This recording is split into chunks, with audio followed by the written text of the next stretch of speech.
नमस्कार मित्रांनो, मी chartered accountant पराग भुजबळ.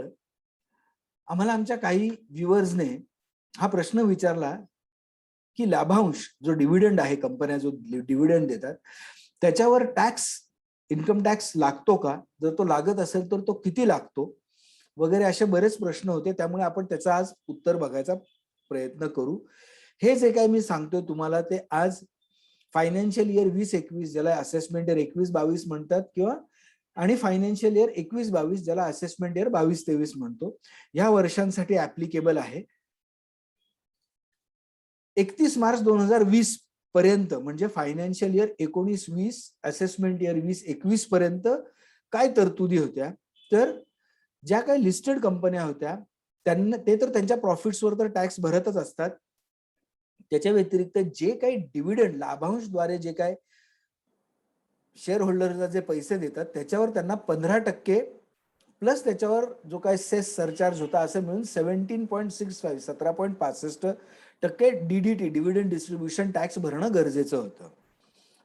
त्यामुळे जे शेअर होल्डर्स आहेत त्या शेअर होल्डर्सच्या हातामध्ये तेच पैसे टॅक्स फ्री म्हणून मिळायचे, कारण डबल टॅक्सेशन आपल्याला करता येत नाही.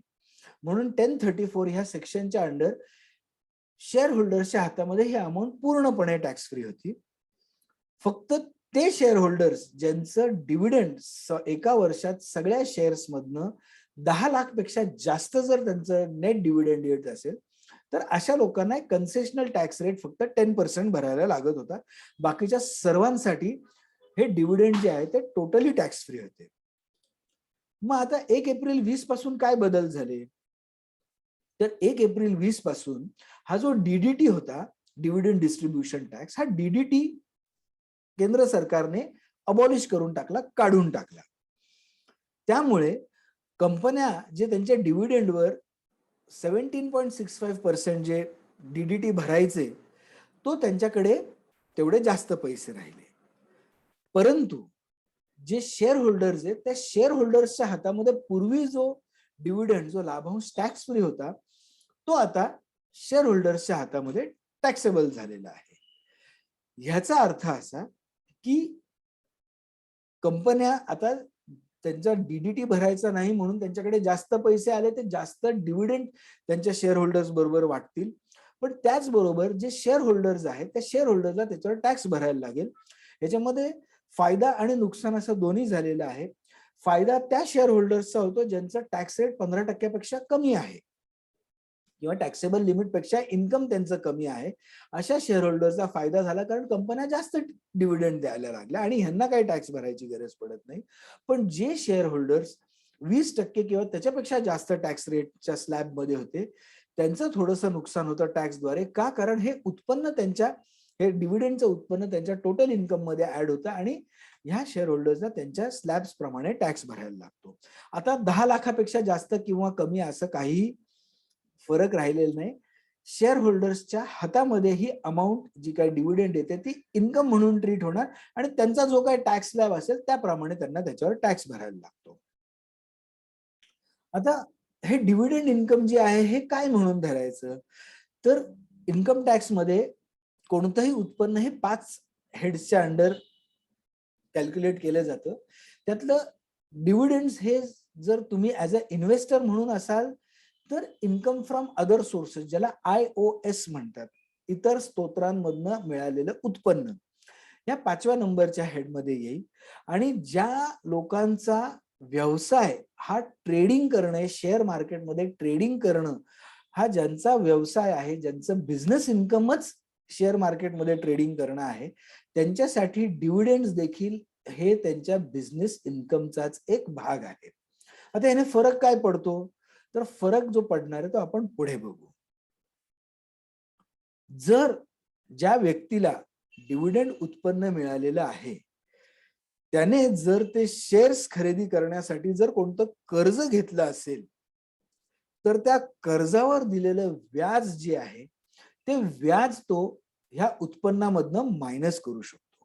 म्हणजे समजा एखाद्या व्यक्तीने 1 लाख रुपये समजा कर्ज घेतले, त्या 1 लाखाचे शेअर्स घेतले आणि त्या शेअर्सवर त्याला समजा 10,000 रुपये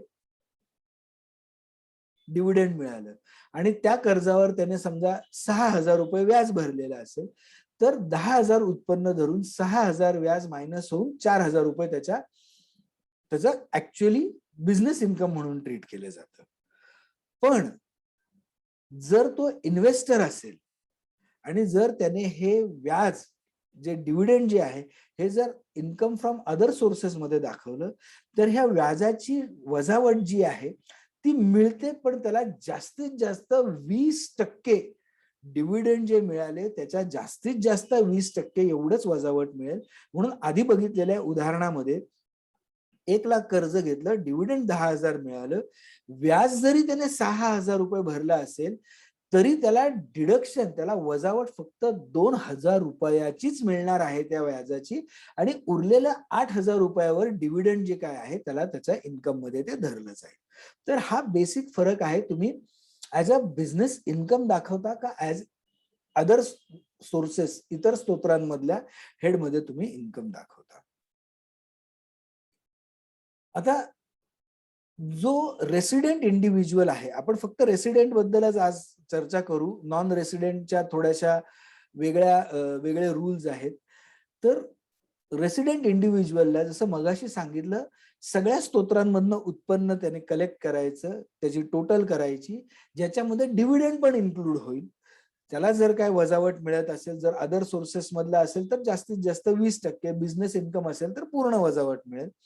असं करून त्याने त्याचं टोटल इन्कम काढायचं, त्या टोटल इन्कमवर बाकीचे डिडक्शन्स मायनस करायचे आणि मग जे टोटल इन्कम आले त्याच्यावर टॅक्स कॉम्प्युट करून त्याने त्याच्यावर टॅक्स भरायचा आहे.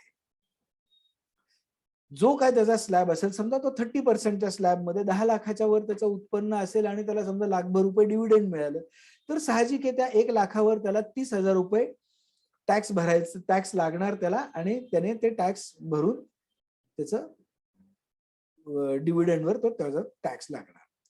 याच्यामध्ये फक्त एक कन्सेशन आहे, ते म्हणजे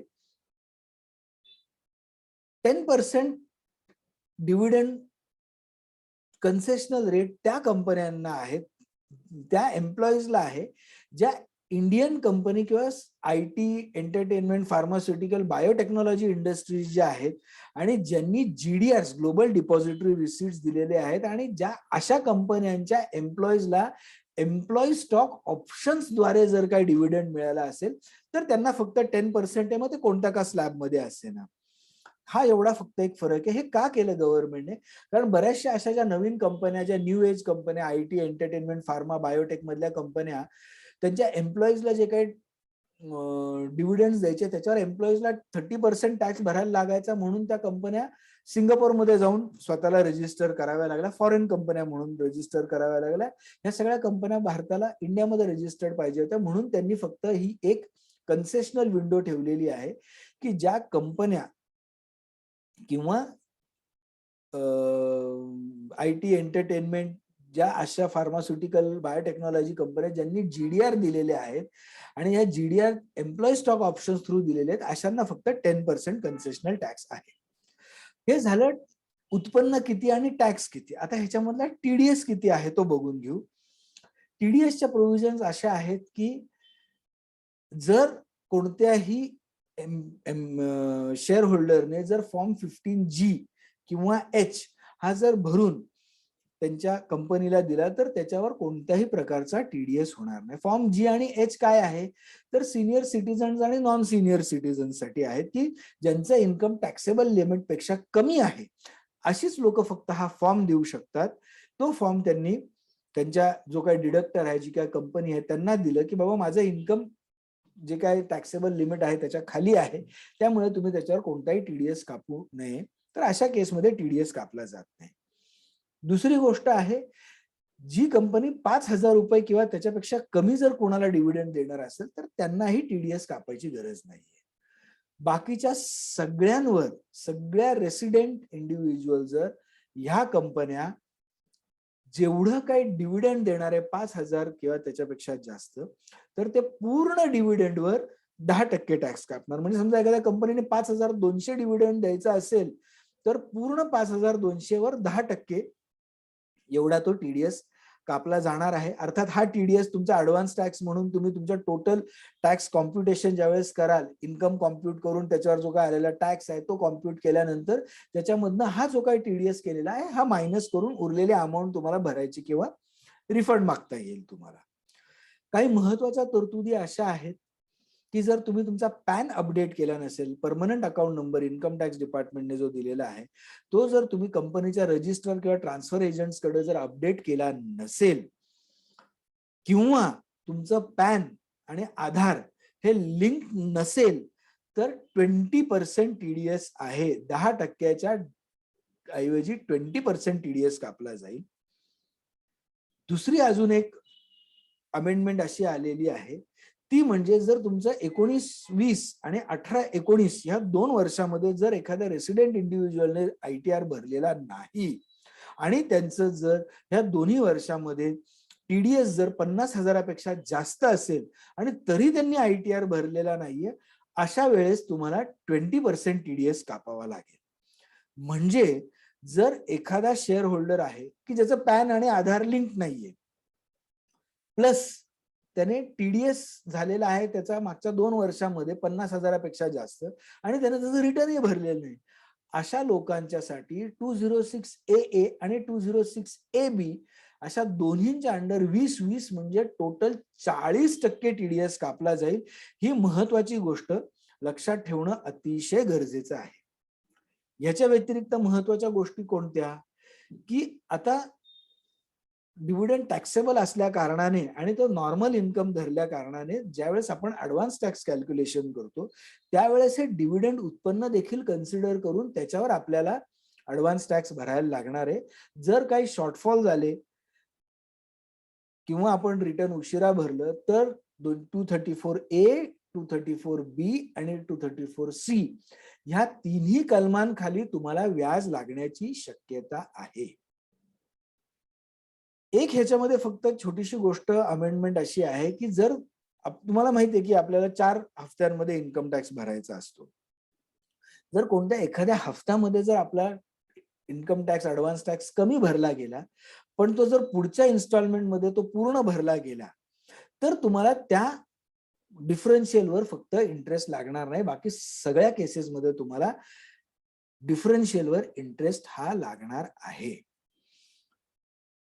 आता एक प्रश्न असा निर्माण होतो की गव्हर्नमेंटला हे डिव्हिडंड किती मिळालं कसं काय कळणार, तर प्रत्येक कंपनीला हे डिक्लेअर करणं गरजेचं आहे की त्यांनी त्यांच्या कोणत्या शेअर होल्डरला किती डिव्हिडंड दिलाय, पॅन नंबर सहित त्यांना ते अपलोड करणं गरजेचं आहे. हे सगळं डिव्हिडंड तुमच्या इन्कम टॅक्सच्या online form 26AS 26 annual statement जी आहे ह्याच्यामध्ये तुम्हाला ते दिसतं. त्यामुळे इन्कम टॅक्स कडे ही पूर्ण माहिती मिळते की कोणत्या शेअर होल्डरला किती डिव्हिडंड मिळालेलं आहे.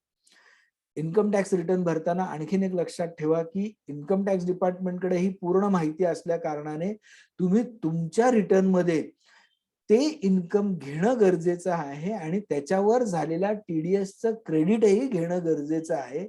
एखाद्या ठिकाणी जरी तुम्ही जर घेतलं नाही तरी इन्कम टॅक्सच्या सॉफ्टवेअरमध्ये ते पकडलं जाईल आणि त्यामुळे अननेसेसरी तुमचं आयदर रिटर्न डिफेक्टिव्ह समजलं जाईल किंवा त्याच्यावर तुम्हाला असेसमेंट किंवा स्क्रुटिनीच्या नोटिसेस येऊन किंवा त्याला उत्तरं द्यावी तुम्हाला लागतील. जर ह्या डिव्हिडंड शॉर्ट डिस्क्लोजर किंवा नॉन डिस्क्लोजर केलं तर ह्याप्रमाणे तुम्हाला त्याच्यावर अननेसेसरीली पिनल ऍक्शन्स गव्हर्नमेंट कडनं घेतली जाईल. ह्याची अतिशय महत्वाची बाब लक्षात घ्या. हा व्हिडिओ तुम्हाला कसा वाटला, आवडला असेल तर लाईक करा, इतरांबरोबर शेअर करा. तुमच्या काही कमेंट्स असतील आम्हाला नक्की कळवा. आम्ही अशा नवनवीन गोष्टी करत असतो. तुमच्या ज्या टॉपिक्सवर तुम्हाला व्हिडिओज पाहिजे आहेत त्याच्यावर आपण चर्चा करू. चॅनलला अजून सबस्क्राईब केलं नसेल तर नक्की सबस्क्राईब करा. आमच्या नवीन पुढचे जे व्हिडिओज येणार आहेत त्याची ऑटोमॅटिक तुम्हाला माहिती मिळेल. आपण पुढच्या भागांमध्ये अशाच चांगल्या चांगल्या गोष्टींवर चर्चा करू. तोपर्यंत नमस्कार.